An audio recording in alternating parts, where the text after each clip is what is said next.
দর্শক, র্যাবের নাম পরিবর্তন করে স্পেশাল ইন্টারভেনশন ফোর্স নামে নতুন নামকরণ করা হয়েছে। আদেশ জারির মাধ্যমে অনুমোদন করা হবে বলে জানিয়েছেন স্বরাষ্ট্র উপদেষ্টা জাহাঙ্গীর আলম চৌধুরী।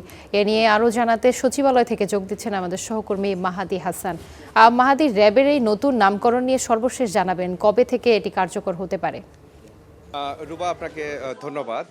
আজকে কিছুক্ষণ আগেই স্বরাষ্ট্র উপদেষ্টা জাহাঙ্গীর আলম তিনি একটি ব্রিফিং করলেন। মূলত প্রত্যেক সপ্তাহেই কোর কমিটির একটি সভা থাকে আইন শৃঙ্খলা সংক্রান্ত বিষয় নিয়ে। সেই বৈঠক শেষে মূলত স্বরাষ্ট্র উপদেষ্টা ব্রিফিং করে থাকেন এবং সেই ব্রিফিংটি যথারীতি হয়েছে। এবং এই ব্রিফিংয়ের পরে তিনি মূলত তিনটি বিষয় ধরে কথা বলেছেন। এর একটি, আমরা সবাই অবগত আছি যে সামনে নির্বাচন, 12 ফেব্রুয়ারি নির্বাচন। সেই নির্বাচনে আইন শৃঙ্খলা পরিস্থিতি কি অবস্থা, সেই বিষয়টি ধরে আলোচনা হয়েছে।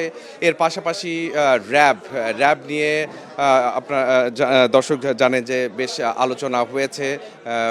আমেরিকার নিষেধাজ্ঞা ছিল, সেই জায়গা থেকে র্যাবকে কিভাবে পুনর্গঠন করা যায়, সেই এরকম নানা বিষয় ছিল। সেই জায়গা থেকে র্যাবের বিষয়ে একটি সিদ্ধান্ত এসেছে। এর পাশাপাশি আইন শৃঙ্খলা বাহিনীর যে অভিযান চলছে, সেই অভিযানে অস্ত্র উদ্ধারে যে ঘটনাগুলো ঘটেছে, সেই অস্ত্র উদ্ধারের সংখ্যাটি জানানো হয়েছে।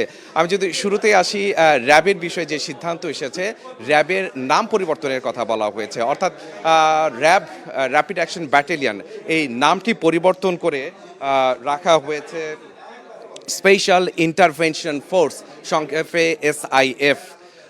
এই নামটি ইতোমধ্যেই সরকারের দিক থেকে অনুমোদন হয়ে গেছে এবং এটি যে কোনো সময় প্রজ্ঞাপন আকারে তুলে ধরা হবে এবং তখনই মূলত এটি কার্যকর হবে। অর্থাৎ র্যাবের নাম পরিবর্তন হয়ে এখন সেটি হচ্ছে স্পেশাল ইন্টারভেনশন ফোর্স, এই নামে পরিচিতি পাবে।